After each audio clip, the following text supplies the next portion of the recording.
Morning Luzon, Visayas at Mindanao. Magandang umaga po sa inyo lahat.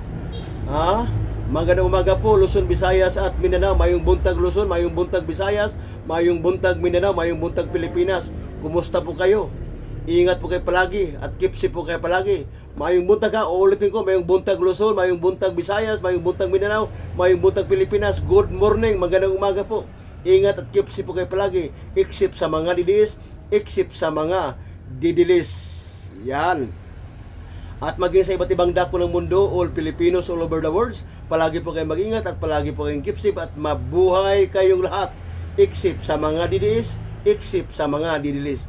Yan, pakinggan nyo muna itong pasabog ni Ombudsman Boying Rimulya. May pasabog siya eh.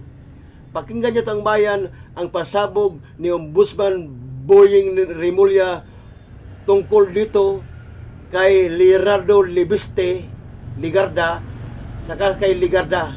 Pakinggan nyo itong bayan, ang pasabog ito eh, ang pasabog ni Ombudsman Boying Rimulya. Ano problema palagi ng investor sa Pilipinas as compared with the other countries in ASEAN? Power. Kuryente ang problema natin. Walang pupunta dito. Tapos maglalagay ka pa ng sinasabi nilang genius na bata na yun na gumawa ng solar sa kalokohan. Niloko lang tayo lahat. Kasi may kakutsapa yung taas. Hindi ka na naintindihan yung corporate structure niya eh. O, sino kasama yan? Di ba yung mga abogadong kausap yan? Siyempre. At may connection yan sa taas doon. May connection yan sa Duterte government. 2019 yung franchise. Sino ba naglakad yan? Hindi, ganito yan ha. So, pero daw yung naglakad yan eh. Hindi, kasama nanay niya. Kasama doon sa naging Kasama sa naglakad. Siyempre. incumbent yun eh. Pero siyempre, kunyari, ano siya, Arm's length siya, pero chairman ka ng budget, chairman ka ng finance committee. Pwede bang wala? Di ba? Hindi, ano mo, kunyari, ganito. Ganito ang malaking problema dyan. You promise, ang 18,000 ang requirement natin eh, at the time, 18,000 megawatts. You promise to build on the basis of the Renewable Energy Act, 12,000. Yan tong bayan. Yan tong bayan ng paliwanag o pasabog ni Ombudsman Boying Rimulya, di ba? Di ba tong bayan? Oh, imposible hindi alam ni Loren Ligarda. Nagkunya-kunyari pa si Loren Ligarda, di ba? Oh. Tama si Ombudsman Boying Rimulya. Kasabwat niya si Loren Ligarda, kasabwat yung nanay niya. Oh. Yan. Tama tong bayan, tama. Ang paliwanag ni Ombudsman Boying Rimulya. Yan, iparinig ko lang sa iyo ito bayan. At number one na problema palagi ng investor sa Pilipinas as compared with the other countries in ASEAN, power. Kuryente ang problema natin. Walang pupunta dito. Tapos maglalagay ka pa ng sinasabi nilang genius na bata na yun na gumawa ng solar sa kalokohan. Niloko lang tayo lahat. Kasi may kakutsapa yung taas. Hindi ka na naintindihan yung corporate structure niya eh. O, sino kasama yan? Di ba yung mga abogadong kausap yan? Siyempre. At may connection yan sa taas doon. May connection yan sa Duterte government. 2019 yung franchise. Sino ba naglakad yan? Hindi, ganito yan ha. So, pero daw yung naglakad yan eh. Hindi, kasama nanay niya. Kasama doon sa naging Kasama sa naglakad. Siyempre, incumbent yun eh. pero siyempre, kunyari, ano siya, Arm's length siya, pero chairman ka ng budget, chairman ka ng finance committee. Pwede bang wala? Di ba? Hindi, ano mo, kunyari, ganito. Ganito ang malaking problema dyan. You promise, ang 18,000 ang requirement natin eh, at the time, 18,000 megawatts. You promise to build on the basis of the Renewable Energy Act, 12,000. Nagawa mo ba? Binigyan ka ng franchise, binigyan ka ng franchise. Exclusive franchise pa. 11,000. Exclusive yun, ha? At saka, I suppose, kung binigay yun sa'yo, meron timeline yan. Oo, pero, So, ang tanong lang, simple lang. Wala akong politika, walang et cetera. Simple lang. Yun bang napag-agrihan ng gobyerno at yung corporation mo? And I deliver wala. sa tamang Pero ito nga yun eh. Imbis na i-bid out mo sa 20 providers ng solar, binigyan mo sa isa. isa lang. Ano yung Di ba dapat mas madali? Alam mo yan, ano yung apekto kaya sa feed-in tariff? Kasi, kung mga nag-i-invest ng solar, halimbawa, mga PESA companies, meron kami yung actual case sa Cavite. 40 hectares of rooftop, nilagyan na ng solar. Ayaw bigyan ng feed. Dinilay ni Kusi yan. Ayaw nilang bigyan. Oo. Kasi, Naka-allocate na yun. naka-allocate na. Naka-allocate na. Allocable din. Yeah, yun, nag-i-allocable. Alam mo, 2008, kahit yung franchise, hindi, nag-i-allocable yung 2018 pala. Allocable din pala. Oh. Kasi yan dapat, ombudsman, matignan mo din yun. Yung energy sector, ha? Super yan. Super ang Super yan, problema dyan. In the past, super yan, super at yan. saka ngayon. Oh, narito ba yan? Narito ba yan ang paliwanag ni Ombudsman Boying Rimulya? Yan. Kaya ang sabi ko talaga taong bayan, lalo ka talagang mapipisti ka talaga. Libisti, lalo talagang mapipisti ang buhay mo. Lalo mapipisti. Ha? Ayaw mong tumigil kang ngangangak eh. Daldal ka ng daldal eh. Ayaw mong tumigil kang ngangangak. Kaya hayan, lalong napisti ang buhay mo, libisti. Libiste, Leonardo Ligarda Libiste, lalong nagkalitsi-litsi, lalong nagkandapiste-piste ang buhay mo. Lalong nagkandapiste-piste ang buhay mo, Libiste. Dahil sa kangangak-ngak mo, dahil sa kadaldaldal mo, akala mo kung sino ka, yan. Oh, ito yung bagong pasabog ngayon ni Ombudsman Boying Remulla. Bagong pasabog, ang bagong pasabog ni Ombudsman Remulla laban sa'yo. Leonardo Ligarda Libiste, pati nanay mo damay dito. Ha? Pati nanay mo ay damay dito. Leonardo Ligarda Libiste. Hindi lang ikaw, pati nanay mo damay na. Yan ang bagong pasabog ni Ombudsman Boying Remulla laban kay Leonardo Ligarda Libiste. O ulitin natin. Ano ang problema palagi ng investor sa Pilipinas as compared with the other countries in ASEAN? Power. Kuryente ang problema natin. Walang pupunta dito. Tapos maglalagay ka pa ng sinasabi nila genius na bata na yun na gumawa ng solar. Sa kalokohan.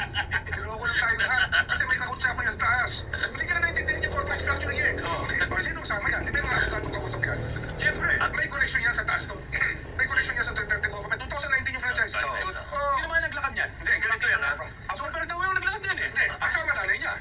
Kasama doon sa Oo, naging kasama sa naglakad. Pero siyempre, incumbent yun eh. pero siyempre, kunyari, ano siya, Arm's length. arm's length siya. Pero, chairman ka ng budget, chairman ka ng finance committee.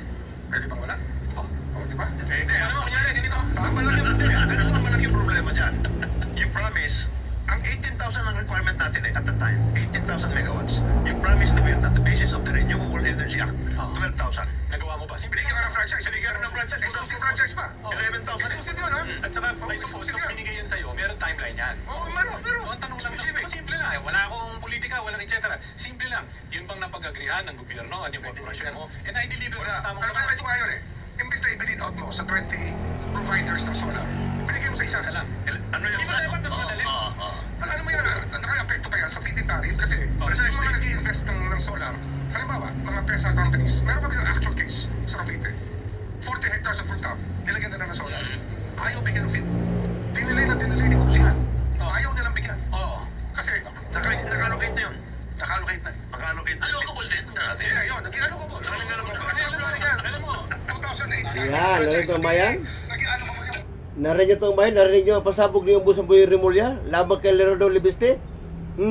Tapos sasabihin niya, hindi ko kakasuhan si Boying Remulla. Si Ombudsman Boying Remulla, hindi ko sa kakasuhan. Dahil ginagalang ko sa at kaibigan ko sa aking ina. Kaibigan sa aking ina, kaya hindi ko siya kinakasuhan dahil ginagalang ko.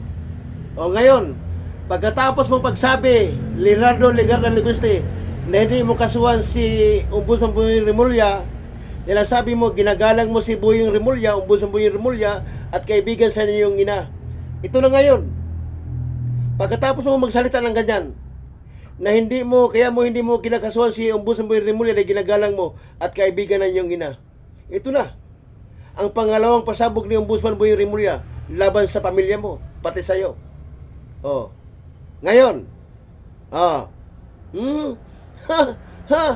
Putang ina mo, Leonardo Ligarda Libiste, putang ina mo. Mayroon ka talagang kalalagyan. Mag-relax ka lang at maghintay ka. Pasa saan pa? Papunta dyan din ang bagsak. Mayroon ka talagang kalalagyan. Kaya hindi ka na ngayon magkadaugaga kung paano mo idipisa ang mga paratang o pasabog ni Ombudsman Boying Remulla laban sa'yo. Ang pasabog ni Ombudsman Boying Remulla laban kay Leonardo Ligarda Libiste. Yan. Mayroon ka talagang kalalagyan. Humanda ka. Libiste, Leandro Libiste, Ligarda, humanda ka. Sige. Yabang mo, di ba?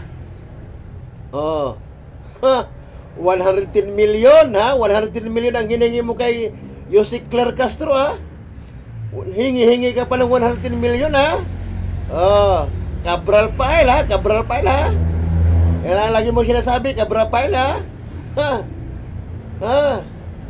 Kaya ngayon, mangangamuti ka talaga. Mangangamuti ka, Libiste. Mangangamuti ka kapapaliwanag nito. Yung pasabog ni Ombudsman Boying Remulla laban sa'yo. Mangangamuti ka talaga kung paano mo to ipaliwanag, kung paano mo to sagutin. kung paano mo i-debunk yung pasabog ni Ombudsman Boy Remulla laban sa'yo. Putang ina mo. Leonardo Legarda Libiste. Putang ina ka. May kalalagyan ka talaga. May kalalagyan ka talaga. Marks my word. Mayroon ka talagang kalalagyan. Putang ina mo. Yan.